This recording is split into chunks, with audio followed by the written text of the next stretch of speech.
Okay, ladies and gentlemen, we're up against the clock, but we're going to take a few questions. So any questions for the panel? My goodness, we've got a shy bunch here today. Perhaps I could start. Can the panel name any Indian companies so far who've welcomed Brexit and seen this as an opportunity? No. No, no, I can't. Yes. No. Mr. Redwood?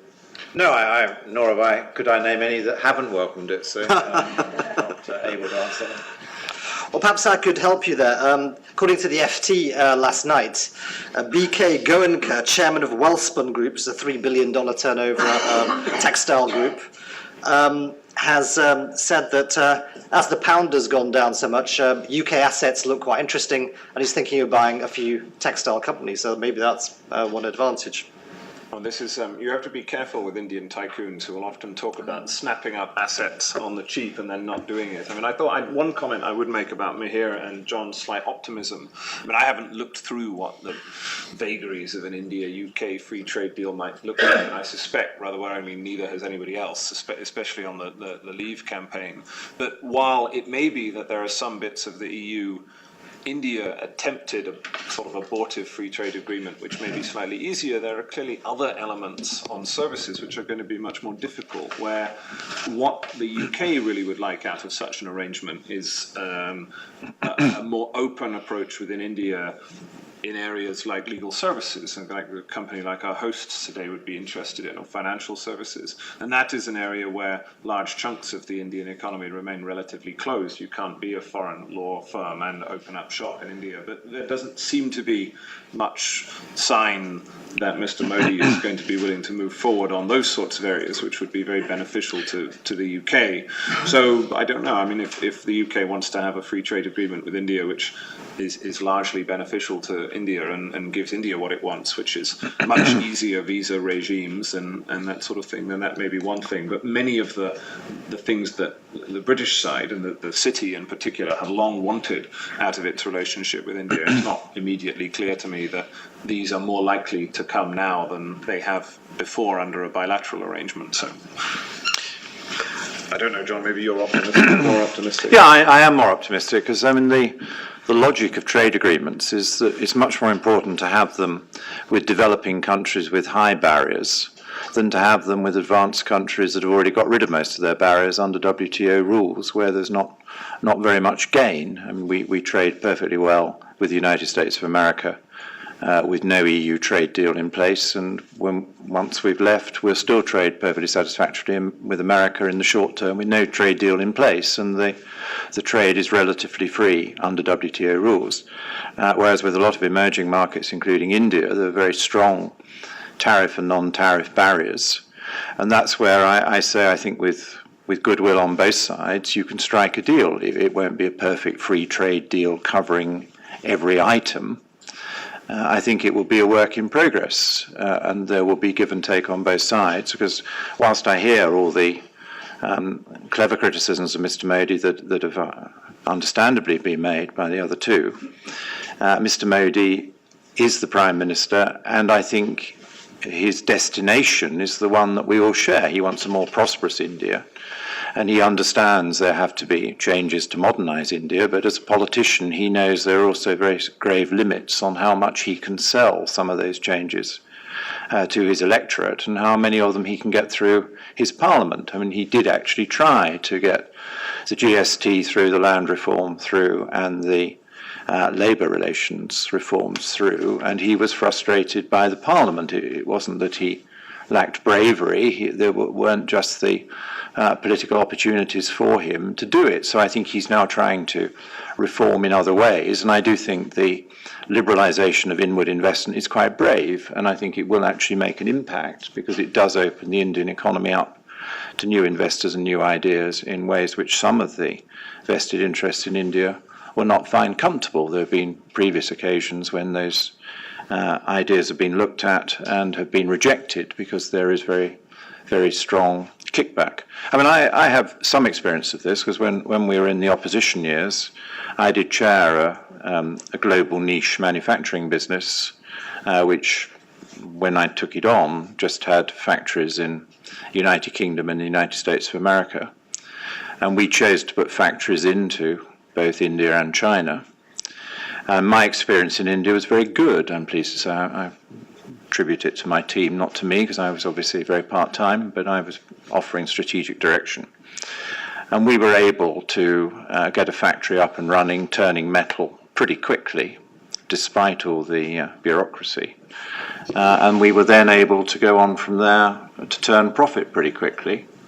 And it was a very willing workforce, and we set global standards because we had a global reputation to maintain, and we hit those global quality standards pretty rapidly, and obviously didn't sell anything that didn't meet the global quality standard.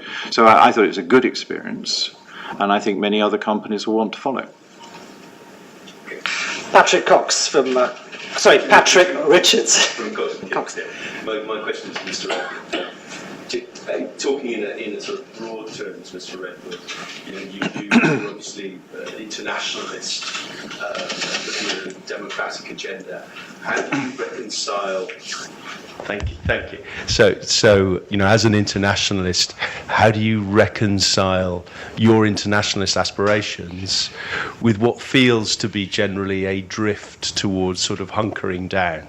And that's a hunkering down in the UK with many of the people who voted for the Leave side, and also a hunkering down internationally with someone like Donald Trump saying that they don't want to fund NATO to the extent they did anymore, and this what feels to be an isolationist agenda. And the country is full of people with a very wide range of opinions, and they've just had a chance to express their opinion around the issue of our relationship with the European Union.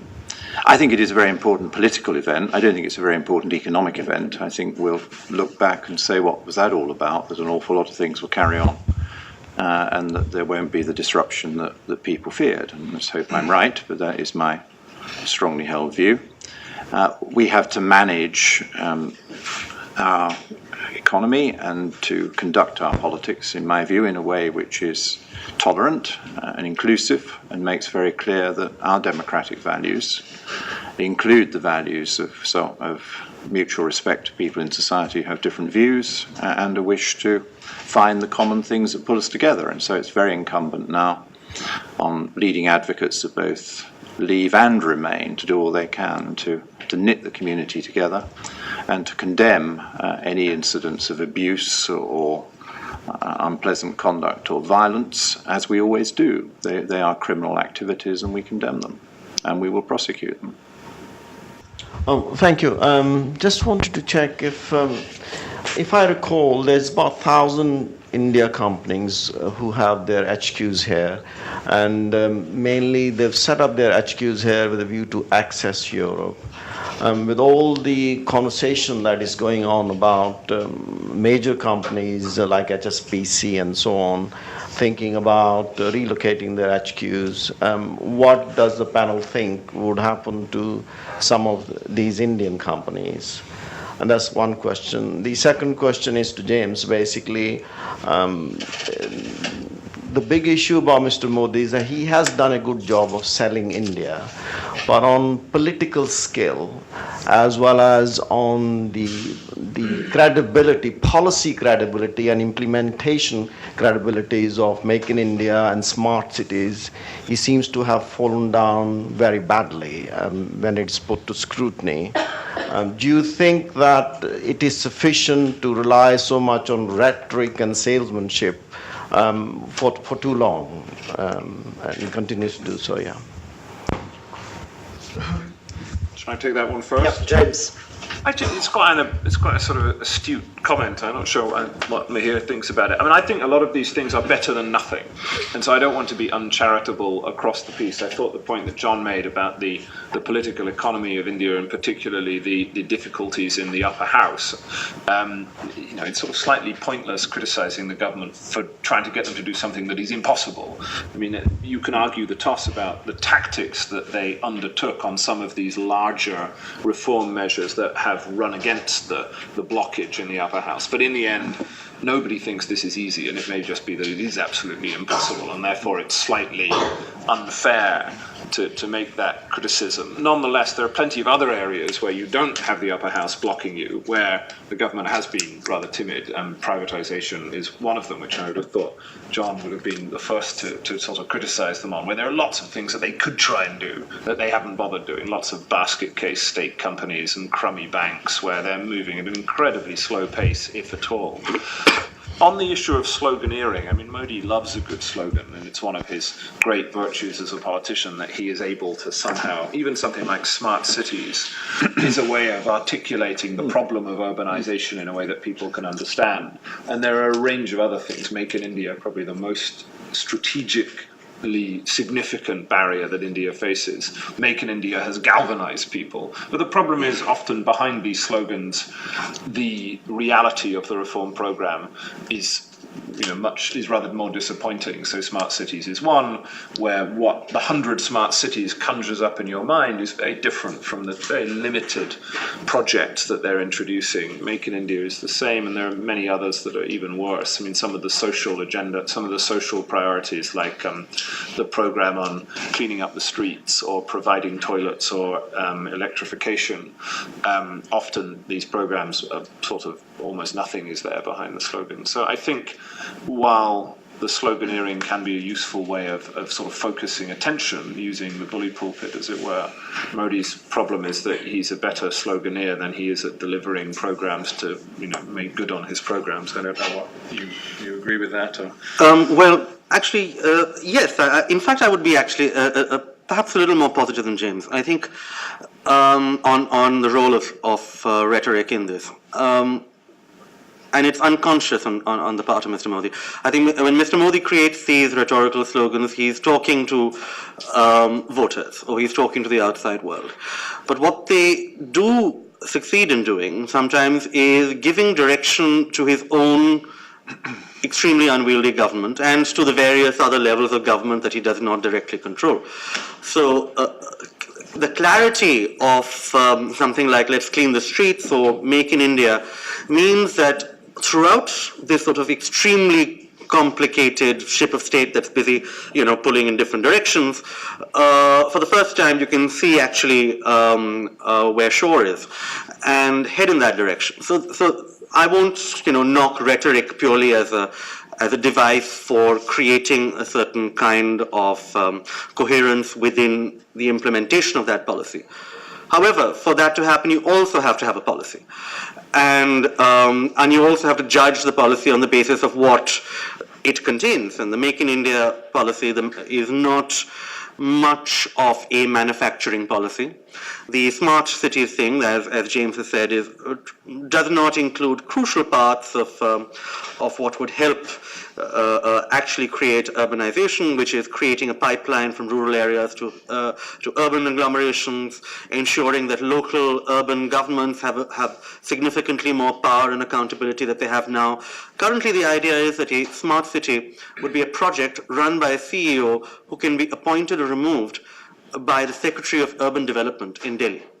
Now, I want you to imagine whether that will create a accountable and efficient urban city in some place half a continent away. It's unlikely. I mean, it's sort of these are things that have to change if the rhetoric has to be followed up on. And the second minor point on also first question. We don't. In general, Indian companies are, because they emerge from a country that, to put it charitably, in which there is great political risk, and to say it uncharitably, in which you can have the government come after you if you say the wrong thing about their policies.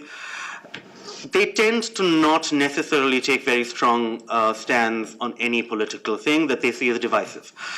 It was interesting that it was reported that Tata suggested that their employees think very hard before voting, and that it may not be completely good for JLR. The Tata Motors said this. So I don't know why they said that, but that was in fact reported. There has been no news as to any responses afterwards. The other thing about where they will locate, that we do know something about, because NASSCOM, the IT organization has, in the course of its response to Brexit, said that it is possible that our margins will come down because we will have to we will have to duplicate our headquarters. So nobody's talking about leaving London just yet. All right, there may be a shrinking of the London office, or at worst. At least that's the discussion that's happening right now. The real concern is we'll have to open a London office plus something in continental Europe, and that means that our margins will go down. That's the only word that's come out. So. Okay, Mr. Redwood, would you like to add something to that? Yes, I mean, first of all, on Mr. Modi and the use of slogans. And the business of politics is conducted in two currencies. There's the currency of votes and there's the currency of words. And it's all you have as a democratic politician, combination of your word and whatever votes back your chosen course of action. And Mr. Modi is in the position, as we've now I think all agreed, that he simply doesn't have the votes in both houses of Parliament to carry through some of the radical reforms which needs parliamentary consent. And so what he has to do is turn to the word and turn to executive actions which the power of government give him, which are very considerable. And I think the criticisms on not using full executive powers of government are more serious criticisms than the criticism he didn't get reforms through where he can't get the backing of his parliament. So I don't knock him for wanting to use language well. And you use language as a politician both to influence votes in the parliament and to try and expand your voting base in a future election or to protect your voting base against a future reversal. But when you're in government, you also have to make sure your words marry with the actions. And you have to make sure that your actions are sufficiently strong so that the words are not misrepresenting the position. And that is why government is much more difficult than opposition.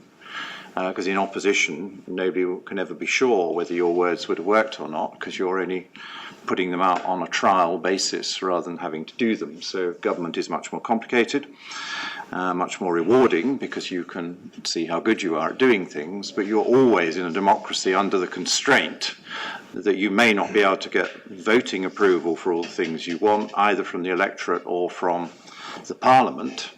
And very brave reforming leaders are good at handling the votes in their parliament and are brave in the sense that they will do things that they know are unpopular with their electorate, who take the view that they won't have good consequences because ultimately the leader is quite sure they will have. When we launched the privatisation programme, I did not have to persuade Margaret Thatcher about the politics of it, because she knew as well as I did that it was extremely unpopular.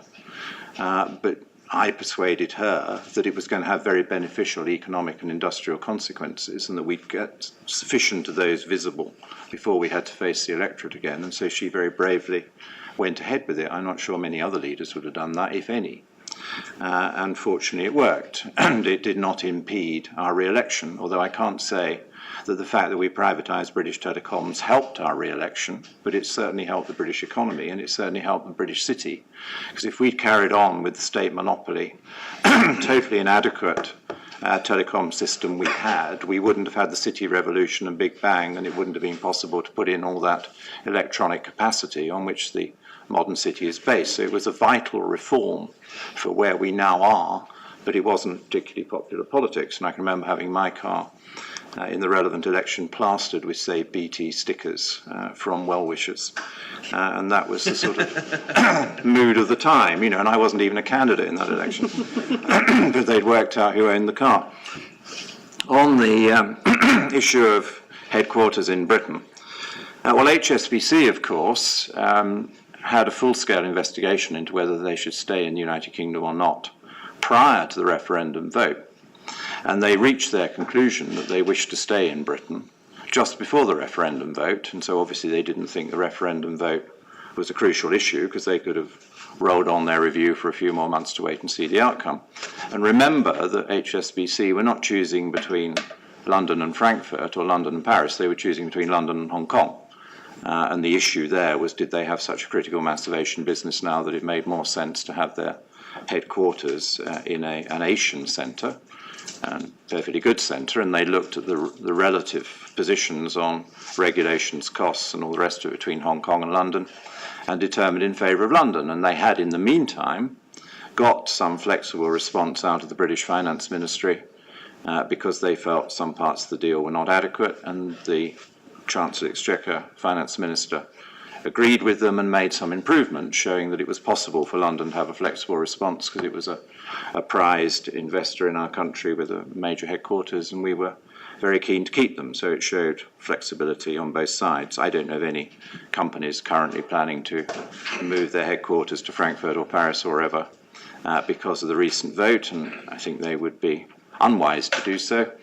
We were told when we decided, I think, crucially and importantly, not to join the euro, that would mean we'd lose a big chunk of the City of London, and they would take their headquarters to Frankfurt to be close to the European Central Bank at that point.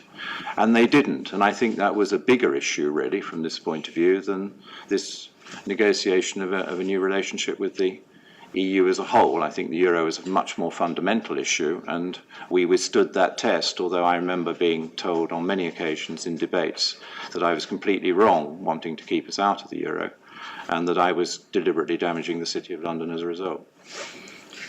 Well, ladies and gentlemen, we are running very, very late, so we're going to have to leave it there, unfortunately, so I'm very sorry about that. And I think I'm safe in saying that Mr. Redwood is in very hot demand right now from the media, and probably the next Prime Minister, so I wouldn't be surprised to see Mr. Redwood in the Cabinet or playing a major role in the next Conservative government. Ladies and gentlemen, I hope you'll agree we've had some very interesting presentations. Try to have a good debate. Unfortunately, we've run out of time. So let's give a very warm round of applause to a fantastic speaker.